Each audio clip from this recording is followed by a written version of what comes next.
ॐ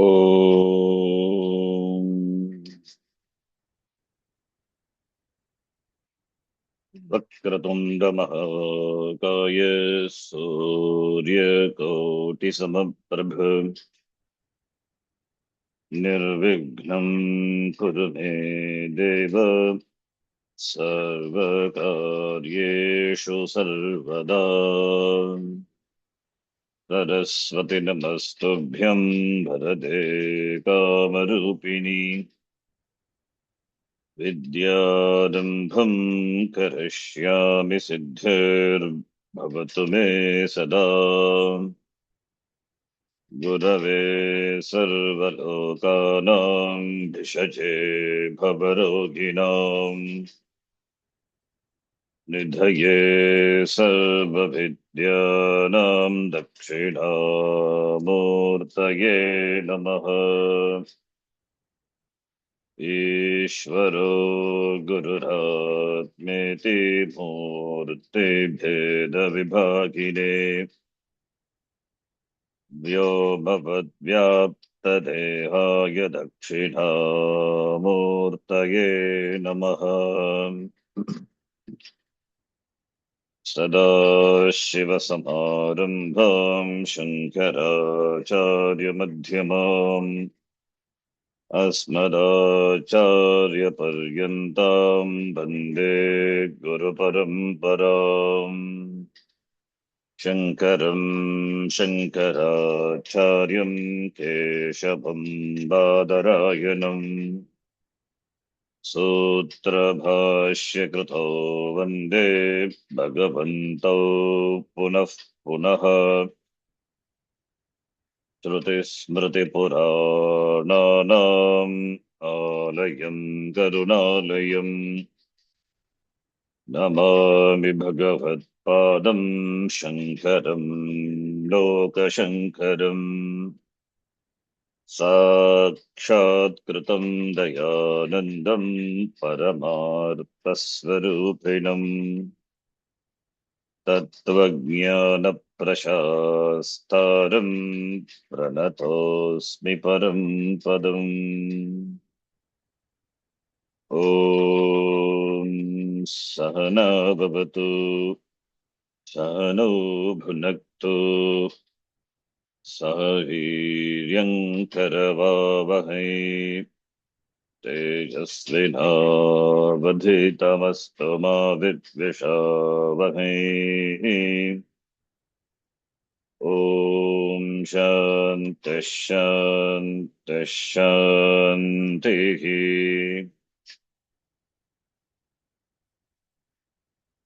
नत्वा श्रीभारती तीर्थविद्यारण्यमुनीश्वरौ नत्वा श्रीभारती तीर्थविद्यारण्यमुनीश्वरौ अधीमहे पञ्चदशीं कैवल्यपदसिद्धये।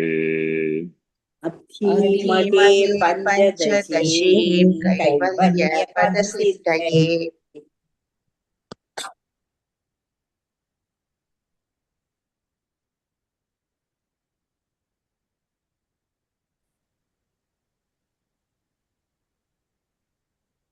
अथ महावाक्यविवेकप्रकरणम्।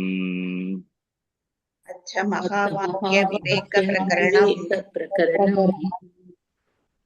येनेक्षते शृणोतीदं जिघ्रति व्याकरोति च स्वाद्वस्वादो विजानाति तत्प्रज्ञानमुदीरितम्।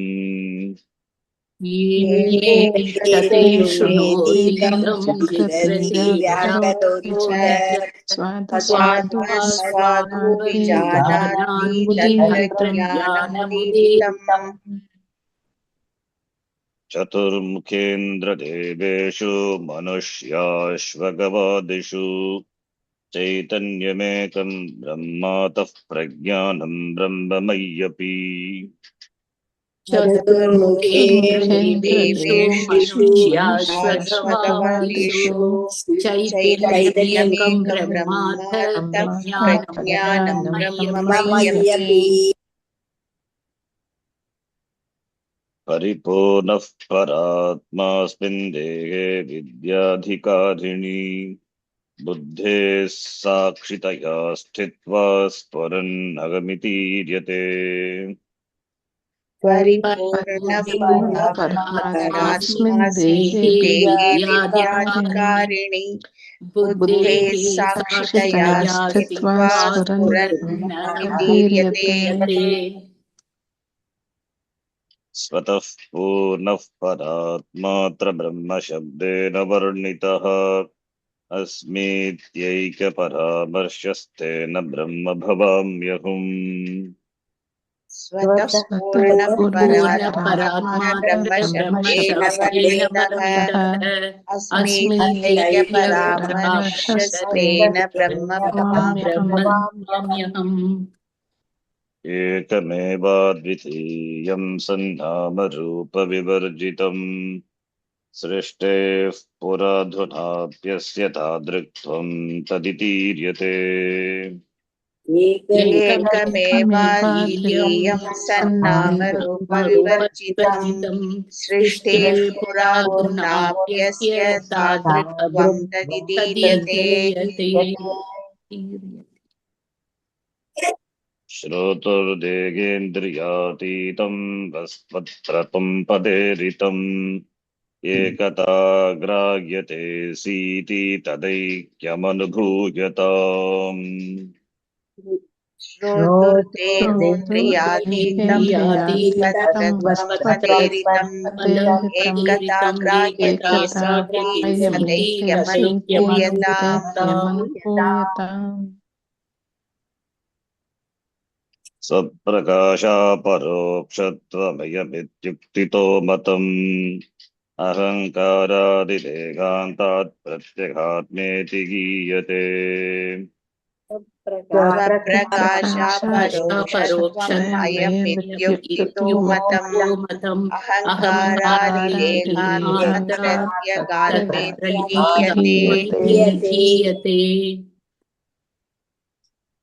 दृश्यमानस्य सर्वस्य जगतस्तत्त्वमीर्यते ब्रह्मशब्देन तद्ब्रह्म स्वप्रकाशात्मरूपकम् दृश्यमानस्य सर्वस्य जगतस्तत्त्वमीर्यते ब्रह्मशब्देन तद्ब्रह्म स्वप्रकाशात्मरूपकम्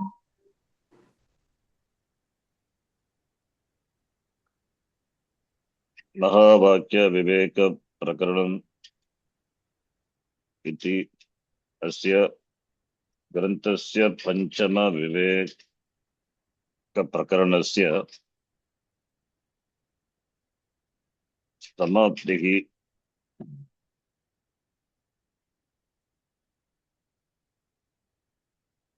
समाप्तिः कृता गतवर्गे समाप्तवन्तः पठितवन्तः। अस्मिन् प्रकरणे अष्टश्लोकाः एव सन्ति। पञ्चदश्याम् एतत् प्रकरणम् एव लघुप्रकरणम्।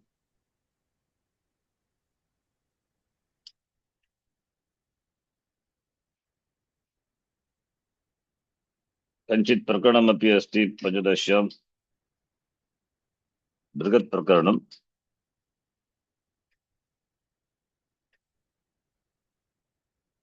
तत्र पञ्चदश्याम् एतत् प्रकरणमेव लघुप्रकरणम्। केवलम् 8 श्लोकाः एव सन्ति। यद्यपि लघुप्रकरणत्वे सति, तथापि यद्यपि लघुप्रकरणत्वे सति, अस्य प्रकरणस्य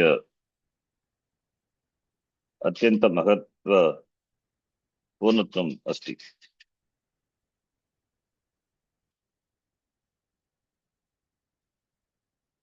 सर्वैः मनुष्यैः मोक्षः इष्यते। मोक्षस्य साधनं जिज्ञासुभिः ज्ञातम् एव। मोक्षस्य साधनं ज्ञानम् एव इति ऐक्यज्ञानम् जीव ब्रह्म ऐक्य ज्ञानात् एव मोक्षः इति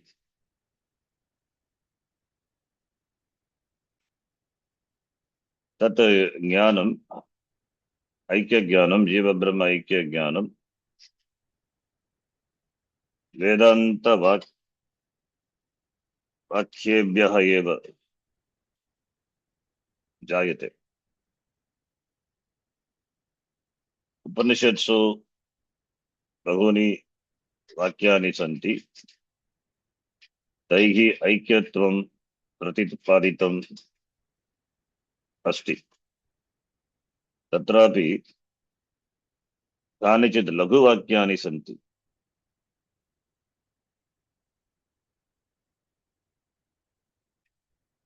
प्रत्येकम् उपनिषदि एकं वाक्यं लघुवाक्यं नीत्वा चतुर्षु वेदेषु अतः चत्वारि वाक्यानि प्रत्येकम् उपनिषत्सु प्रत्येकम् उपनिषदः एकं वाक्यं लघुवाक्यं नीत्वा चत्वारः वेदाः अतः वाक्यानि अपि प्रसिद्धवाक्यानि अपि प्रसिद्धलघुवाक्यानि महावाक्यानि अपि चत्वारि तानि वाक्यानि एव लोके इत्युक्ते वेदांत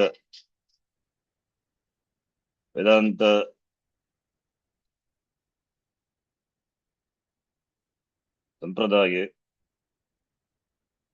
प्रसिद्धवाक्यानि महावाक्यानि इति कथ्यन्ते यद्यपि वाक्यं लघु भवति तथापि यत् प्रतिपादितं वाक्येन तत् लघुविषयं न वेदान्तानां सारः उपदेशः एव वाक्यद्वारा प्रतिपाद्यते अतः महावाक्यानि इति महत्वाक्यं यानि वाक्यानि एतत् जीवब्रह्मणोः ऐक्यं प्रतिपादयन्ति तानि एव महावाक्यानि इति ज्ञायन्ते जीवब्रह्म ऐक्यबोधकवाक्यं महावाक्यं जीवब्रह्म अभेदबोधकवाक्यं वाक्यैः जीवब्रह्मणः अभिन्नत्वम् एकत्वं प्रतिपादितम् अस्ति वाक्यं दृष्ट्वा वाक्यं पठित्वा एतत् ज्ञानं न सम्भवति केवलं पठनेन किन्तु विचारेण तदेव वाक्यविचारः महावाक्यविचारः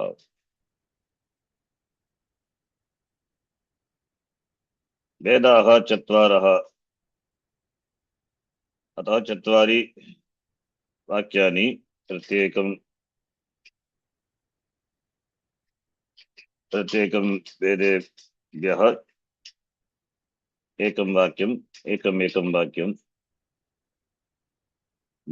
चत्वारि प्रसिद्धानि वाक्यानि तत्र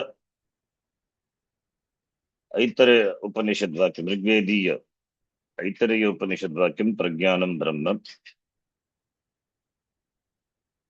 बृहदारण्यक उपनिषद्वाक्यं अहं ब्रह्मास्मि इति यजुर्वेदस्य बृहदारण्यक उपनिषद्वाक्यं सामवेदीय छान्दोग्य उपनिषद्वाक्यं तत्त्वमसि अथर्ववेदीय माण्डुक्य उपनिषद्वाक्यं अयमात्मा ब्रह्म इति एतेषां चतुर्णां वाक्यानां विचारः अस्मिन् प्रकरणे सम्यक् क्रियते विद्यारण्यमुनिना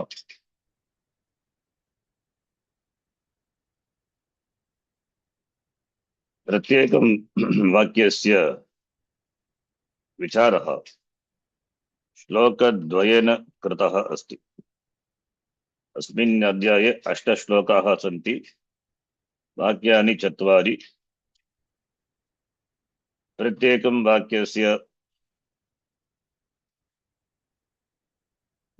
वाक्यस्य विवरणं श्लोकद्वयेन कृतः अस्ति। अतः प्रथमश्लोकद्वयेन ऐतरेय उपनिषत् वाक्यं प्रज्ञानं ब्रह्म इति वाक्यस्य वर्णनम् अस्ति प्रथमश्लोकद्वयेन। द्वितीयश्लोकद्वयेन द्वितीयमहावाक्यस्य इत्युक्ते तत्त्वमसि महावाक्यस्य चर्चा अस्ति। तृतीयश्लोकद्वयेन तृतीयमहावाक्यम् तत्त्वमसि इति तत्त्वमसि महावाक्यस्य वर्णनम् अस्ति। अन्तिममहावाक्यम् अन्तिमश्लोकद्वयेन महावाक्यम् अयमात्मा ब्रह्म, तत् अन्तिमश्लोकद्वयेन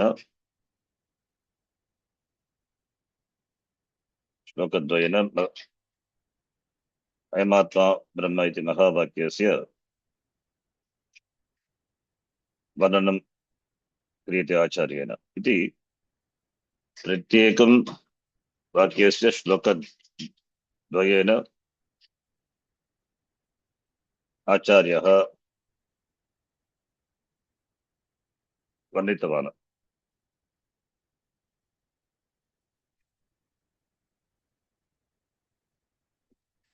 महावाक्यम् इत्युक्ते महत् वाक्यमिति। यद्यपि वाक्यं लघु तथापि महत् महान् अर्थः अस्ति। जीवब्रह्म ऐक्य अर्थः प्रतिपादितः अस्ति, अतः महावाक्यम् इति। उदाहरणार्थं तत्त्वमसि इति महावाक्यम्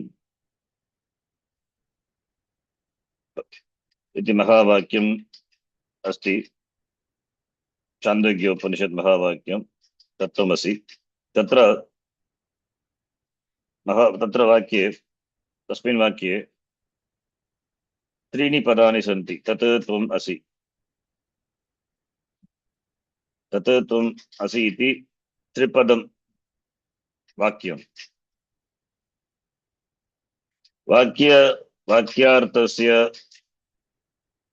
बोधं प्रति पदार्थज्ञानम् आवश्यकं भवति। वाक्ये पदानि सन्ति, वाक्यार्थज्ञानप्राप्तये पदार्थज्ञानम् आवश्यकम्।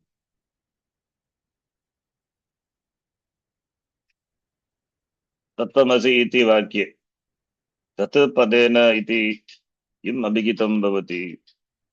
त्वं पदेन किम्, असि पदेन किम्, तत् इति पदेन किम् अभिहितं भवति इति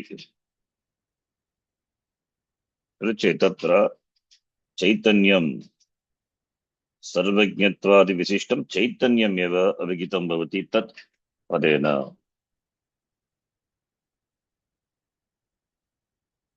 चैतन्यं त्वमिति पदेन, तद्वत् त्वम् इति पदेन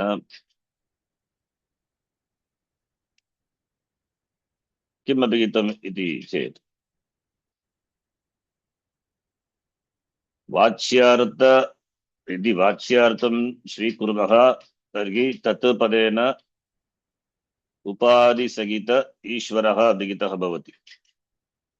तद्वत् त्वम् इति पदेन जीवः अभिहितः भवति यदि वाच्यार्थं स्वीकुर्मः त्वं पदेन।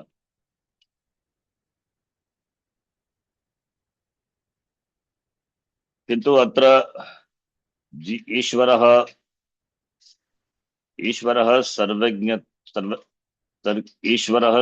सर्वज्ञः सर्वशक्तिमान्।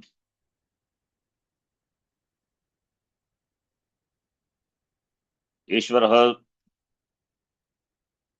तस्य ईश्वरस्य उपाधि माया उपाधि सः एव सृष्टिकारण सृष्टि स्थिति सृष्टिकर्ता स्थितिकर्ता लयकर्ता ईश्वरः सर्वशक्तिमान् सर्वज्ञः ईश्वरः सः ईश्वरः त्वमिति पदेन जीवः अभिहितः इत्युक्ते जीवः इत्युक्ते अल्पज्ञः अल्पशक्तिमान् जीवः कथं सर्वज्ञः ईश्वरः तथा अल्पज्ञः जीवः तयोः कथम् ऐक्यं संभवति वाच्यार्थं स्वीकृत्य ऐक्यं कदापि न संभवति अतः एव तत्पदेन वाच्यार्थं न स्वीकृत्य लक्ष्यार्थः स्वीकर्तव्यः तत्पदेन सर्वज्ञत्वादि विशिष्टं चैतन्यं बुध्यते तद्वत् त्वं पदेन अपि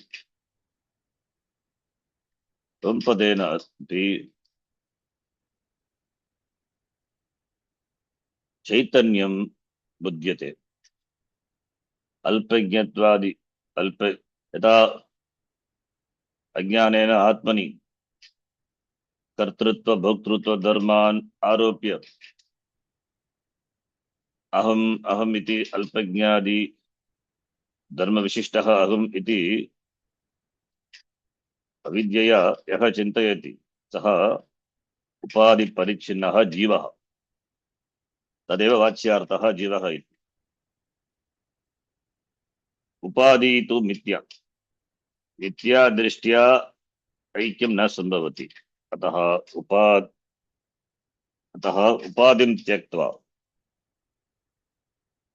उपाधिं त्यक्त्वा जीव ईश्वरयोः अल्पज्ञत्व सर्वज्ञत्व विशिष्टयोः ऐक्यं बोध्यते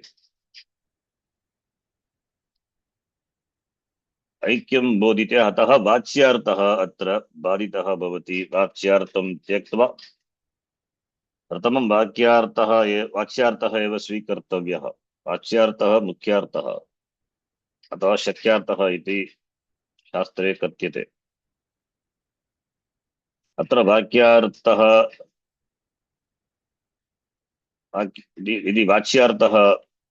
यदि वाच्यार्थं स्वीकुर्मः तर्हि ऐक्यं न संभवति अतः एव लक्षणा स्वीकर्तव्या मुख्यार्थं वाच्यार्थ इत्युक्ते वाच्यार्थं त्यक्त्वा लक्ष्यार्थं स्वीकृत्य लक्षणावृत्त्या जीवब्रह्मणोः ऐक्यं प्रतिपादितम् अस्ति अतः तत् त्वम् असि इति महावाक्ये तत् इति पदस्य लक्ष्यार्थः चैतन्यम् एव चैतन्यमात्रं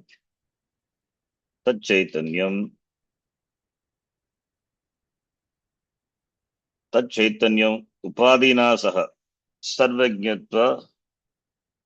सर्वज्ञत्वादि विशिष्ट चैतन्यं भवति तस्य नाम एव ईश्वरः इति अतः ईश्वरस्य उपाधिं त्यक्त्वा यत् चैतन्यम् अवशिष्यते तदेव तत्पदेन अभिहितः भवति तदेव लक्ष्यार्थः तत्पदस्य तद्वत् त्वं पदस्यापि त्वं पदस्य लक्ष्यार्थः चैतन्यमात्रम् एव अतः वाच्यार्थे यानि विशेषणानि सन्ति यथा अल्पज्ञत्वं सर्वज्ञत्वं सर्वशक्तिमत्वम् अल्पशक्तिमत्वम् इत्यादि जीव ईश्वरयोः तानि सर्वाणि त्यक्त्वा केवलं चैतन्यम् एव लक्षणावृत्त्या चैतन्यम् एव अभिहितं भवति जीवपदेन तत्पदेन त्वं पदेन। अतः असि इति वाक्ये यत् पदम् अस्ति तेन ऐक्यम् अधिकितं भवति। एतावत् इव अन्येषु अन्यानां वाक्यानामपि एतावत् विचारं कृत्वा जीवब्रह्मणोः ऐक्यं सम्यक् शास्त्रेषु उपनिषत्सु प्रतिपादितम् अस्ति। तदेव अस्य प्रकरणस्य विषयः। आदिमश्लोके यथा उक्तं पूर्वमया प्रथमश्लोकद्वयेन प्रज्ञानं ब्रह्म इति वाक्यस्य चर्चा क्रियते। आदिमश्लोके प्रथममहावाक्यस्य प्रज्ञानं ब्रह्म इति महावाक्यस्य प्रज्ञानपदस्य विचारः अस्ति। प्रज्ञानमिति युक्ते किम्?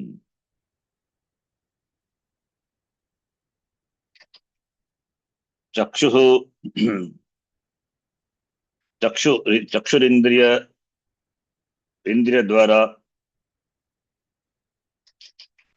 चक्षुरिन्द्रियद्वारा जनाः ईक्षन्ते, श्रोत्रेन्द्रियद्वारा शृण्वन्ति, नासिकया जिघ्रन्ति। तद्वदेव अन्यैः इन्द्रियैः अपि तत्तत् कार्यं करोति।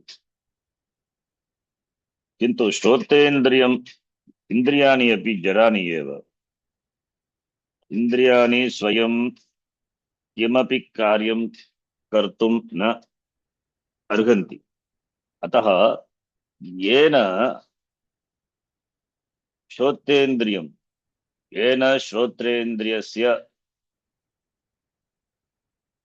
श्रोत्रेन्द्रियस्य श्रवणसामर्थ्यं भवति, येन चक्षुरिन्द्रियस्य दर्शनसामर्थ्यम् इत्यादि अन्येषाम् इन्द्रियाणाम् अपि यत् सामर्थ्यं भवति, येन तत् प्रज्ञानम् इति पदेन उदीरितम्।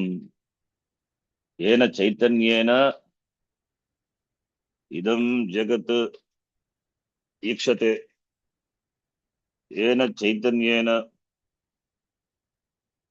दृश्यमानम् इदं जगत् पश्यति, ईक्षते, तद्वत् शृणोति, जिघ्रति, व्याकरोति इत्युक्ते वदति। वदनं भाषणं वागीन्द्रियस्य क्रिया कर्म। तद्वत् एषः एतत् स्वादु अस्ति, एतत् अस्वादु अस्ति इति येन इन्द्रियेण रसनेन्द्रियेण विजानाति, रसनेन्द्रियं येन विजानाति, येन चैतन्येन तत् प्रज्ञानम् इति पदेन ईरितम्। इत्युक्ते उदीरितम् उक्तम् अस्ति। अतः प्रज्ञानमिति पदस्य प्रज्ञानं ब्रह्म इति महावाक्ये प्रज्ञानमिति पदस्य चैतन्यं, केवलं चैतन्यं, प्रज्ञानमिति सर्वेषां कारणीभूतं चैतन्यम् उच्यते इति उच्यते। द्वितीयश्लोके ब्रह्म इति पदस्य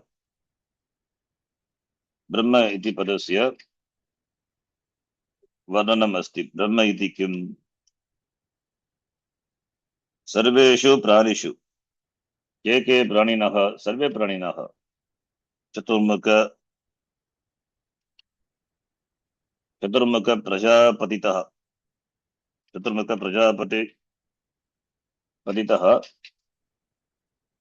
इंद्र, देव, मनुष्य, अश्व, गव इति सर्वेषु प्राणिषु एकं चैतन्यम् एव अस्ति। तच्चैतन्यं मयि अपि।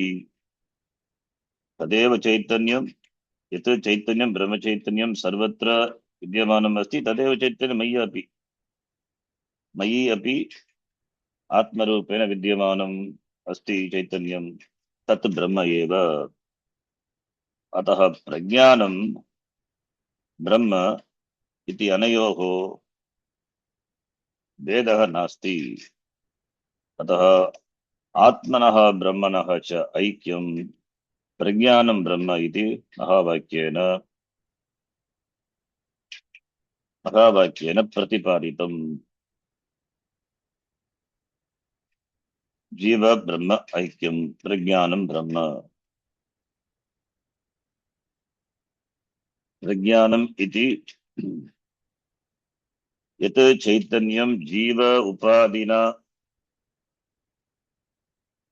यत् चैतन्यं जीव उपाधिना आरोपितम् अस्ति, न तु वास्तविकतया आरोपितः, आरोपितम् इव।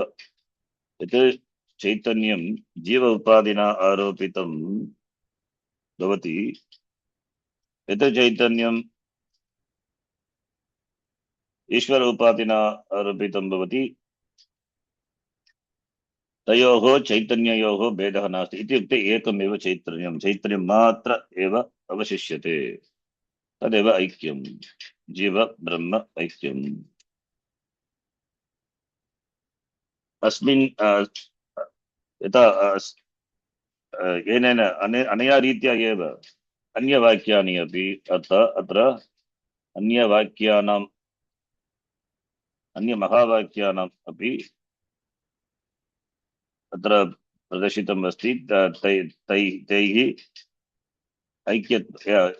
एकत्वं, तैः एकत्वं कथं प्रतिपादितम् अस्ति इति उक्तम् अस्ति।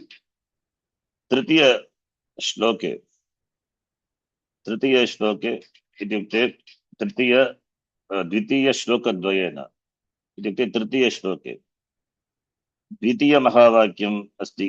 बृहदारण्यक उपनिषत् महावाक्यम् अहं ब्रह्मास्मि। तत्र अहम् इति पदस्य कः अर्थः इति अत्र उक्तः।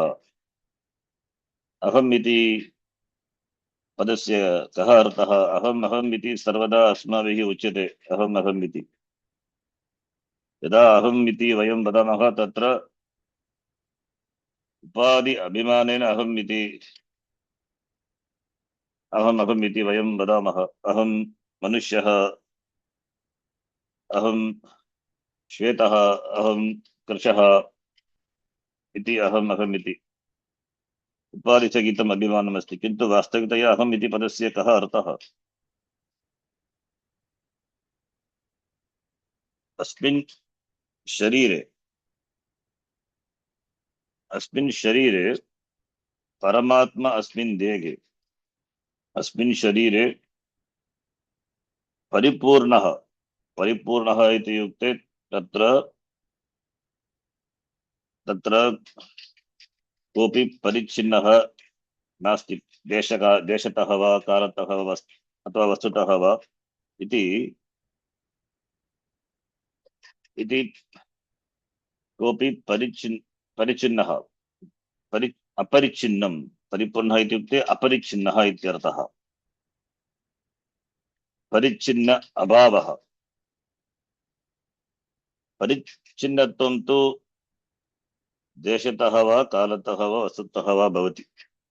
किन्तु देशकालवस्तुभिः यः अपरिच्छिन्नः, सः पूर्णः, परिपूर्णः, सः परमात्मा एव अस्मिन् शरीरे, अस्मिन् देहे, मनुष्यशरीरे, तन्तु केवलं मनुष्यशरीरे एव, अन्येषु शरीरेषु अपि देहे साक्षितया, बुद्धेः साक्षितया स्थित्वा सदा अहम् इति स्फुरति, तदेव अहम् इति शब्देन ईर्यते।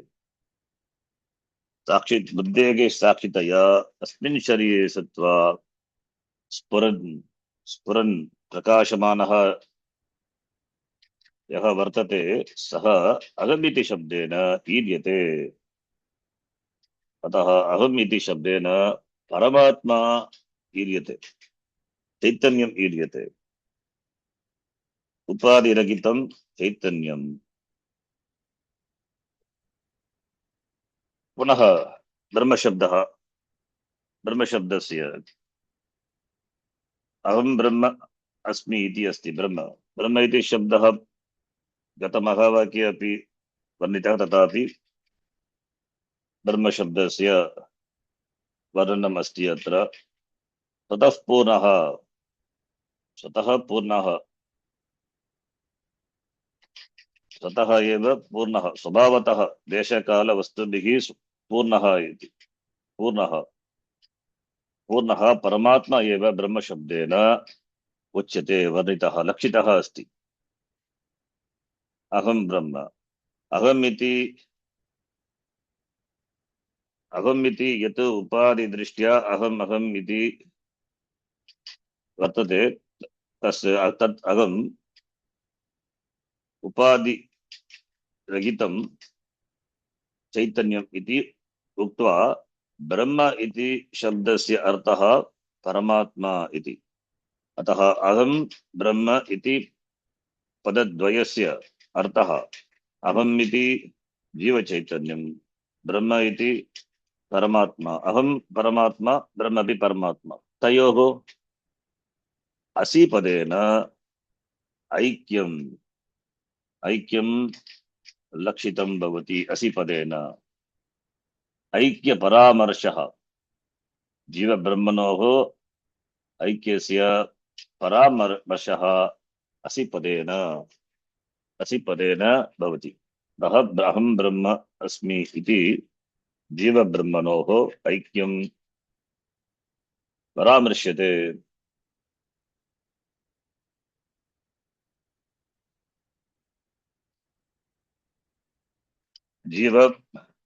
जीवः व्यष्टिः, ब्रह्म ईश्वरः समष्टिः।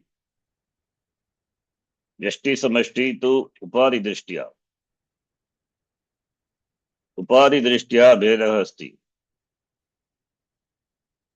उपाधिं भागत्याः लक्षणया, जगत् अजगल्लक्षणया, भागत्याः लक्षणया उपाधीन् त्यक्त्वा, उपाधीनां त्यागः कथं भवति? बुद्ध्या एव। बुद्ध्या उपाधिं त्यक्त्वा यत् केवलम् अवशिष्यते तत् चैतन्यमेव। तदेव असीपदेन उच्यते। असि अहं ब्रह्म अस्मि इति उत्तमपुरुष एकवचनम्। अहं ब्रह्म अस्मि। एतदेव वाक्यं यदि आचार्येण उपदिष्टं भवति तर्हि तत् त्वम् असि। तदेव तृतीयमहावाक्यं छान्दोग्य उपनिषद्वाक्यं, तत् त्वम् असि।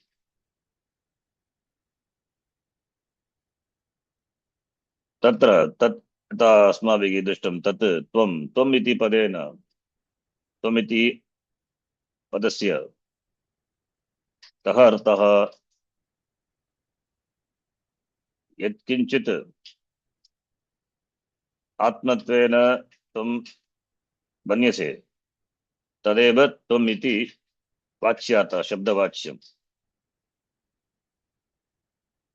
यदि त्वं शरीरेण सह तादात्म्यं करोषि तर्हि शरीरमेव त्वम् इति अर्थः भवति। शरीरेण परिच्छिन्नं भवति।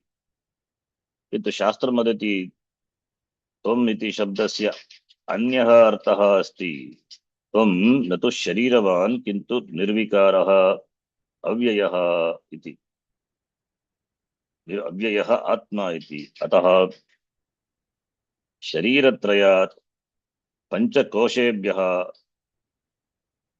यः भिन्नः अस्ति सः एव त्वम् इति त्वं पदस्य लक्ष्यार्थः आत्मा, चैतन्यम् इति।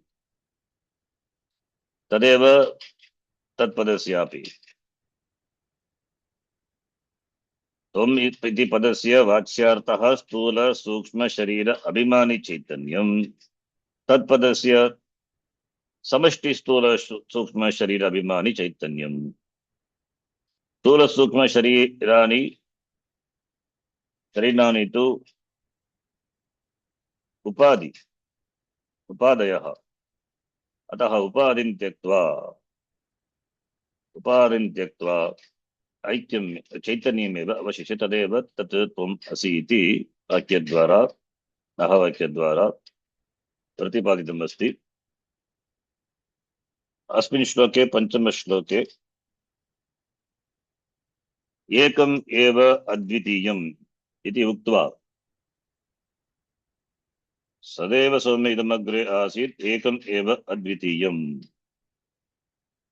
एकम् एव अद्वितीयम् इति उक्त्वा तेन स्वगतभेदः भेदाः तु त्रिविधा भवति।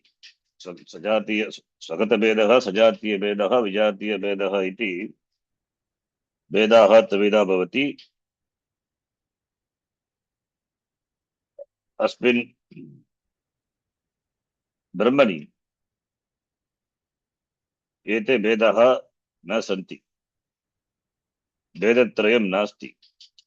एकम् एव ब्रह्म, एकम् एव ब्रह्म इति पदैः एकम् इति पदेन स्वगतः भेदः निषिद्धः भवति।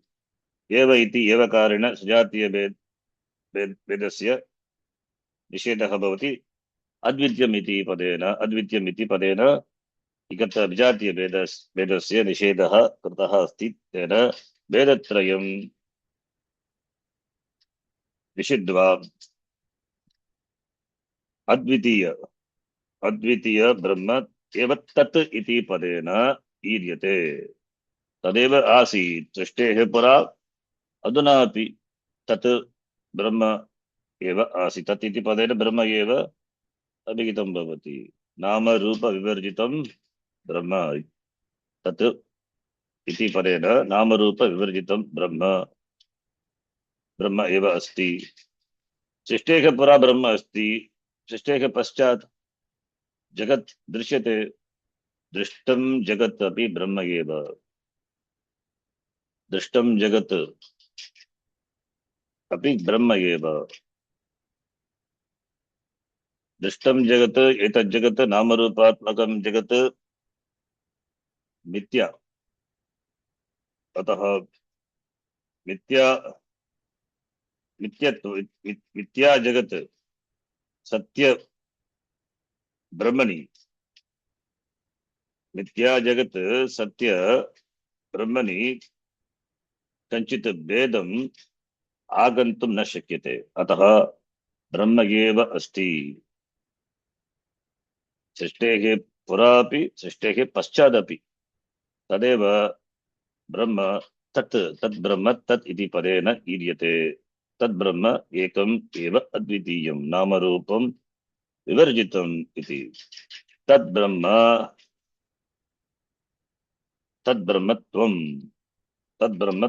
इति तत्पदस्य, अतः तत्पदस्य लक्ष्यार्थः चैतन्यं ब्रह्म। त्वं पदस्य तत् श्रोतुः देहेन्द्रियातीतं वस्तु अत्र त्वं पदेन ईरितं। त्वम् इति पदस्य अर्थः त्वं पदेन ईरितम् उक्तम् अस्ति यत् देहेन्द्रियातीतं, शरीरत्रयात् भिन्नः, पंचकोशात् भिन्नः, कालत्रयेऽपि यत् तिष्ठति, यस्य किमपि परिवर्तनं न भवति, न जायते न म्रियते वा कदाचित्, नायं भूत्वा भविता वा न भूयः, अजः शाश्वतः पुराणः, सः त्वम् इति पदेन ईरितम्। इत्युक्ते उपाधिरहितं चैतन्यम् एव त्वम् इति पदेन उक्तम् अस्ति। अतः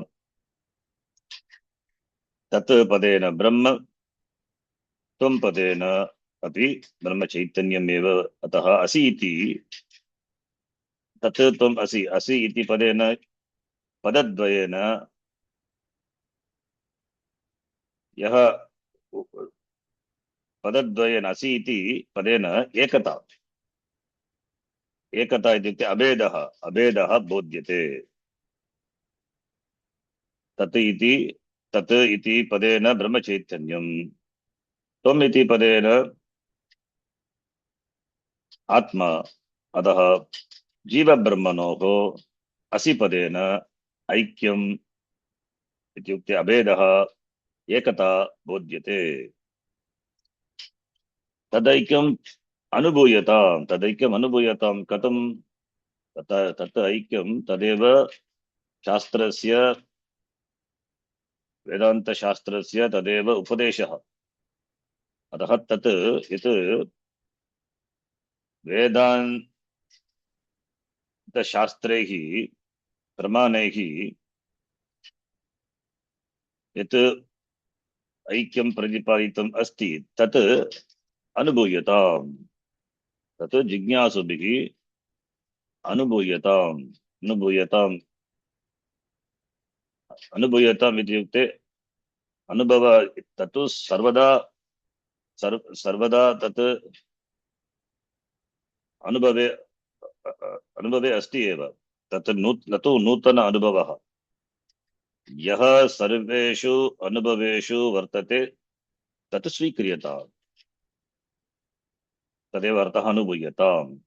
तत् ऐक्यम् अनुभूयताम्, तत् इति प्रमाणैः सिद्धं भवति, तत् मुमुक्षुभिः अनुभूयताम्।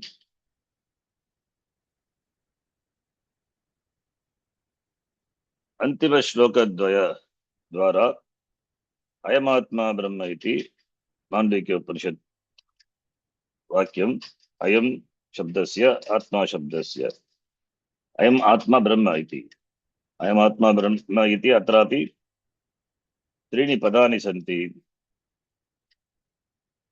अयमात्मा इति आत्मा तु अयम् इति पदेन यत् अयम् आत्मा तु अयम् इति पदेन तत् आत्मा न तु परोक्ष विषयः, तत्तु परोक्ष न वा प्रत्यक्ष, तत्तु नित्य अपरोक्षः कथ्यते अयम् इति पदेन। अयम् आत्मा तु स्वप्रकाश अपरोक्षत्वम्, स्वप्रकाशत्वम् अपरोक्षत्वम्, अहङ्कारात् आरभ्य देहपर्यन्तम्, अहङ्कारादिदेहान्तात्, अहङ्कारम् इत्युक्ते अन्तःकरणम् आरभ्य देहपर्यन्तम्, स्थूलदेहपर्यन्तम्। तस्मात् यः आत्मा प्रत्यक् भवति, यः प्रत्यक् भवति, यः अधिष्ठानतया साक्षितया प्रत्यक् भवति। प्रत्यक् इत्युक्ते अन्ते अर्थः। अन्ते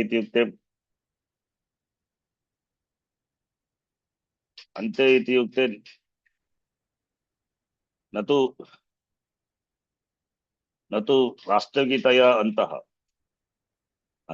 अन्तः इति शब्देन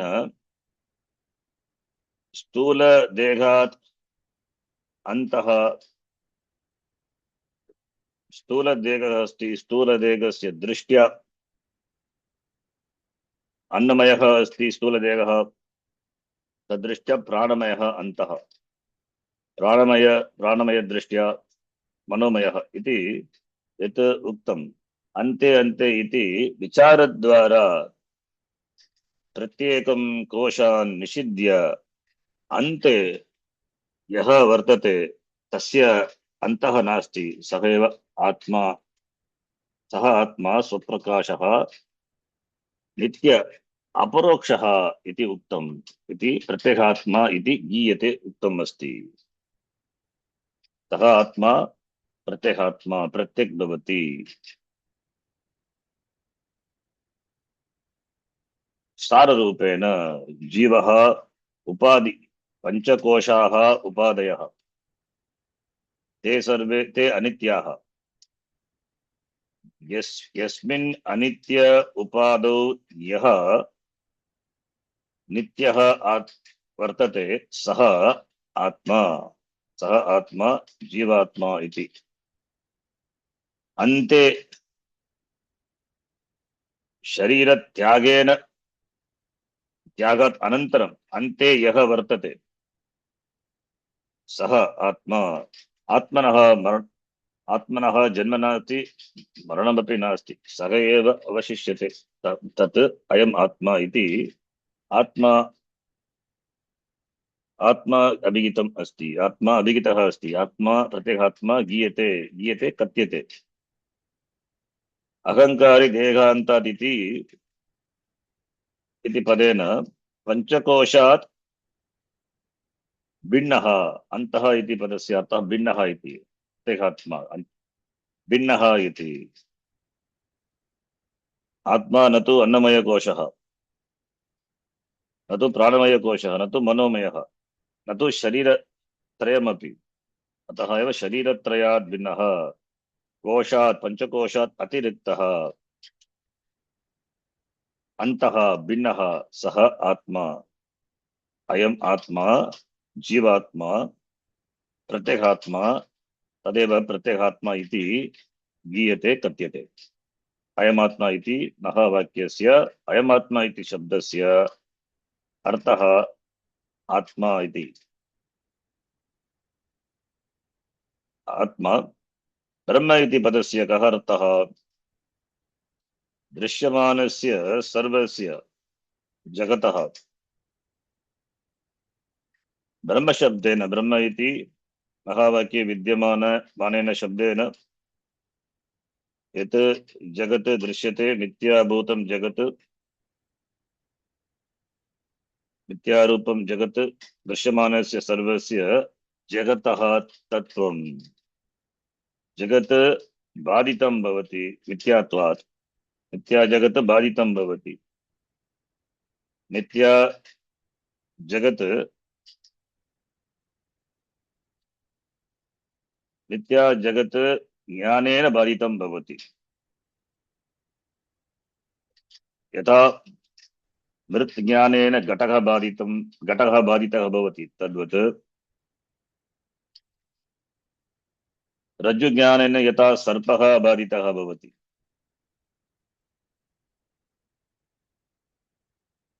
शुक्त ज्ञानेन यथा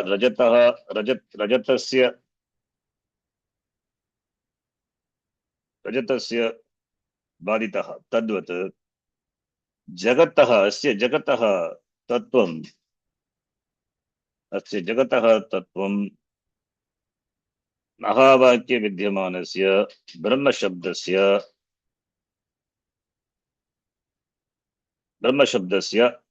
अर्थः। यत् अस्य जगतः यत् तत्त्वं तदेव ब्रह्म इति शब्देन ईर्यते। तद्ब्रह्म स्वप्रकाशात्मरूपकम्, तद्ब्रह्म स्वप्रकाशः, सेल्फ एविडेंट स्वप्रकाशः, स्वतः पूर्णः तद्ब्रह्म। अतः अयम् आत्मा ब्रह्म इति।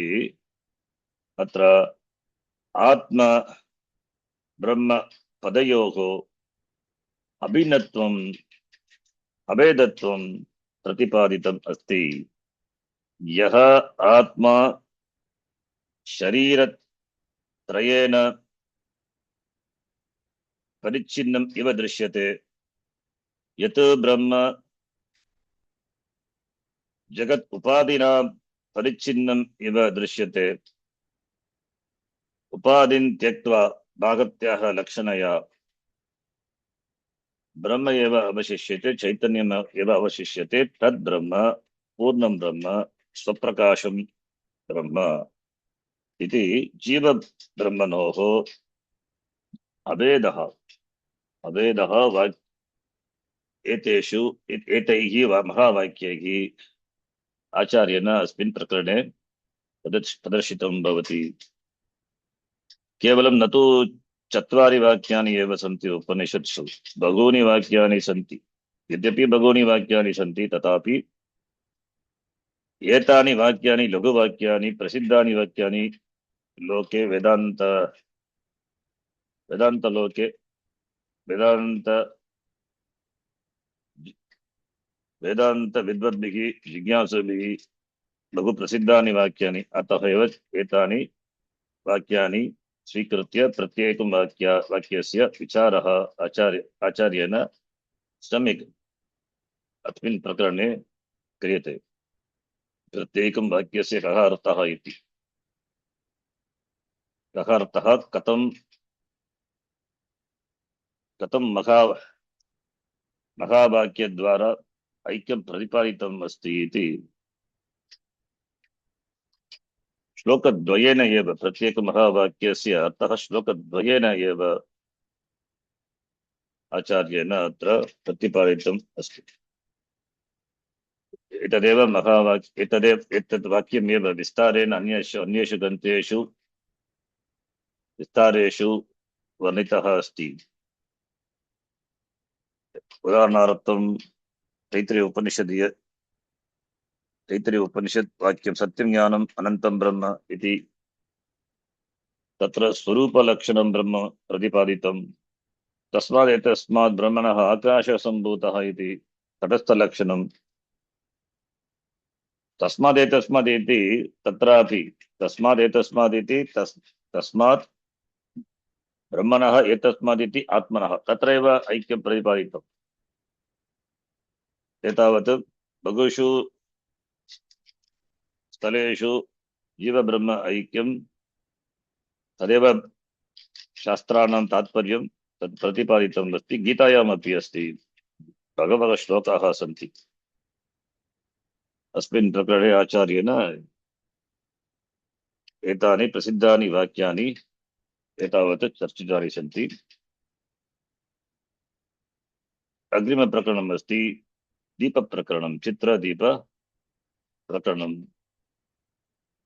एतत् प्रकरणं पञ्चकोशविवेकप्रकरणवत् न तु लघुप्रकरणं, किन्तु बृहत्प्रकरणं। तद्विषये आगामि कक्षायां विस्तारेण पठामः। अद्य कक्षां समापयामः। ओम पूर्णमदः पूर्णमिदं पूर्णात् पूर्णमुदच्यते पूर्णस्य पूर्णमादाय पूर्णमेवावशिष्यते। ओम शान्तिः शान्तिः शान्तिः। हरिः ओम श्री गुरुभ्यो नमः। हरिः ओम। धन्यवादः। धन्यवादः शरण्जी। धन्यवाद गुरुजी। धन्यवाद शरणजी। धन्यवादः। धन्यवादः जी। धन्यवादः जी। धन्यवादः।